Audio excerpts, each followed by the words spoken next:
Donc voilà, à Léogane aujourd'hui, dimanche 31 janvier. Et on est avec Eric, qui est team leader, c'est-à-dire coordinateur de l'équipe de distribution, équipe de réponse à l'urgence envoyée par la Croix-Rouge française. Et avec Réginal, notre chauffeur de la Croix-Rouge française. Donc là, vous voyez, nous sommes dans les rues de Léogane. Du centre de Léogane. Voilà, alors, Eric. Les images, voilà, donc les images parlent un peu. Nous, on est arrivé notre équipe depuis une semaine sur Léogane. Les images, on n'est pas très loin de l'épisode de ce qui s'est passé. Les images parlent d'elles-mêmes, hein. Tout est détruit. La majorité des gens, on va le voir un peu plus loin, beaucoup de gens vivent dehors dans des abris de fortune. Et voilà, même les maisons qui restent debout aujourd'hui, donc alors il y a des chiffres différents qui vont circuler, on parle de 80-90% de maisons fortement touchées. Donc soit c'est détruit, soit c'est inhabitable. Donc tout le monde, alors il y a plusieurs problématiques. La première problématique, c'est que beaucoup de gens se sont regroupés à l'extérieur, dans des abris de fortune. Il y a la problématique de la pluie qui va arriver, où on a besoin très rapidement de faire une couverture d'abris, de bâches en plastique. C'est aujourd'hui ce qu'on donne le plus aux gens pour étanchéifier leur structure de fortune. Et après, la deuxième problématique, c'est qu'on a la population qui a énormément augmenté, de gens qui sont partis de Port-au-Prince pour venir ici. Donc c'est un peu le chaos.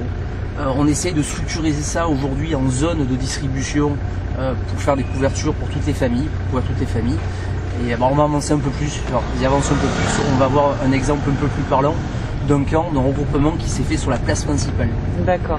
Donc vous êtes arrivé la semaine dernière pour faire des distributions. Distribution de biens de première nécessité. Donc ça va être des bâches en plastique pour étanchéifier les toitures, des kits cuisine avec les casseroles, tout ce qui va aller avec, des kits sanitaires, savon, shampoing, plusieurs trucs à l'intérieur, des seaux. Ouais, on va se mettre juste devant comme ça un petit peu regarder comment ça se passe. Des seaux, des jerrycans pour transporter l'eau. Donc voilà, c'est vraiment des biens de première nécessité. On ne fait pas de couverture alimentaire. On a d'autres équipes de la Croix-Rouge qui font des couvertures, de la couverture, de l'approvisionnement en eau potable et en sanitarisation. Nous, c'est vraiment une couverture qu'on fait sur la partie relief de biens de première nécessité.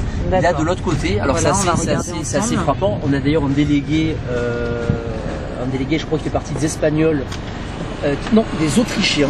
C'est la partie traitement d'eau autrichienne qui est en train de faire des latrines. Oui, on les voit au travail. Sur le camp du milieu, donc on essaye de se coordonner tous entre nous pour, au niveau des chaque camp, faire une assistance au niveau eau potable, latrine et biens de première nécessité. Voilà, ici à peu près, il y a 650 familles qui sont regroupées sur le centre du milieu. Alors ce centre-là, il est très facile à livrer parce que c'est des gens qui sont identifiés au même endroit. Après, on va continuer, on va voir, c'est aussi super parlant, c'est de partout dans les rues. Donc c'est difficilement identifiable, de partout dans les rues, il y a des abris de fortune, des gens qui ont quitté leur maison, qui vivent à côté de leur maison, donc c'est très chaotique, c'est pas vraiment regroupé, et là-dessus l'évaluation est très compliquée à faire. D'accord. On va continuer un petit peu tout rassurer. D'accord, donc je te remercie Eric, et puis on se retrouvera pour faire encore un petit clip vidéo avec vous sur une distribution demain. Merci.